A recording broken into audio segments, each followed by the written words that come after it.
Your eligibility of admitting your child into school depends on the area where you're living. Your PIN code decides which school you can enroll your child to. Hi everyone, welcome back to my channel. Today we are going to talk about one of the important topics for parents coming here, that is the school admissions in Canada. Please note, I'm not going to talk about the quality of education or what is the syllabus for the entire schooling. Instead, what I'm going to talk about is the most fundamental concepts that you should know so that when you come to Canada, you can find it easy to find a school for your children and get them enrolled. As usual, if you're watching this video for the first time, I really request you to like the video if you did actually like it, and consider subscribing to my channel. To begin with, the basic concept is same, that the school is basically, it starts with kindergarten and then it goes to elementary school from grade 1 to grade 8, and then it goes to high school or secondary school from grade 9 to 12. Mostly call it as high school. The elementary school is more or less same, it just goes on year, but the high school students will have semester based courses here. Your child will most likely have 2 semesters per year. So if you look at types of school, you might have heard public school and private school. Public school is something funded by the government, it's free of cost, and many people actually send their children to public school only. And the private school on the other side is something you have to pay a tuition fees for your child to be enrolled in the school.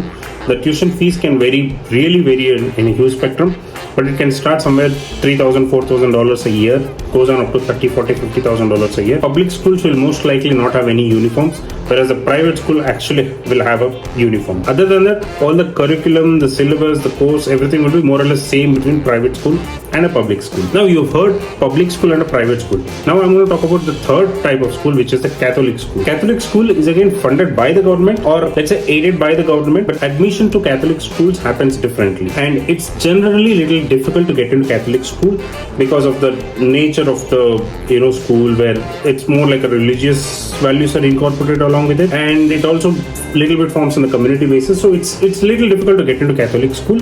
But many people would like to send their child to Catholic school because it is more like a disciplined school. Your eligibility of admitting your child into school depends on the area where you're living. Your PIN code decides which school you can enroll your child to. So every school will have something called zoning. This is done by the board of the public schools. Let's say if it's a public school, they do it the board.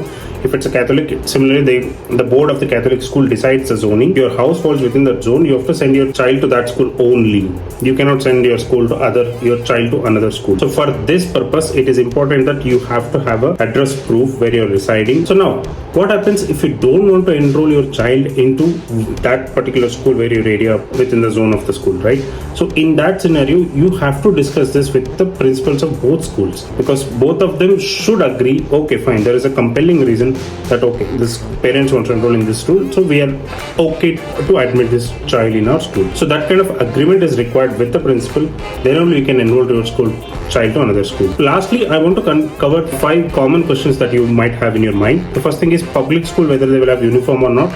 No, public schools mostly will not have any uniform here, but private schools or Catholic schools will have, because it's their disciplinary thing, so they will have uniforms there. Next question is who can enroll. So let me tell you, it's a very basic thing that everybody who resides in Canada has a right of education. So whether you're on temporary work permit, full work permit, full-time work permit, or PR or citizenship, anything, anybody can, as long as you're residing here in Canada, you are eligible to enroll your child for your education or schooling. Third question is, do you need any special documents, or what documents are required? By default, at the immigration, your children will be issued a study permit.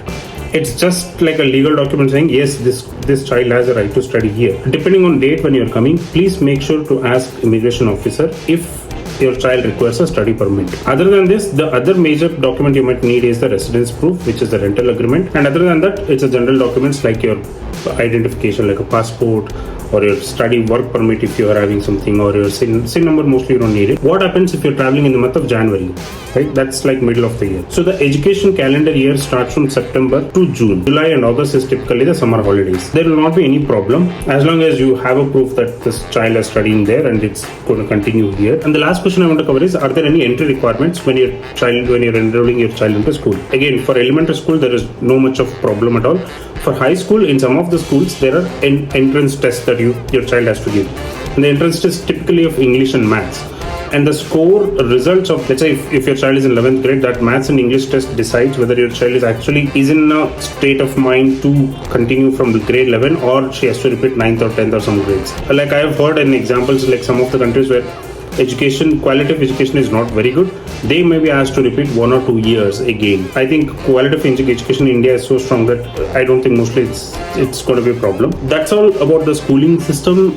With that thought, I hope that you find this video a little bit of informative, and if you did, please consider a like and consider subscribing to my channel. Okay, thank you.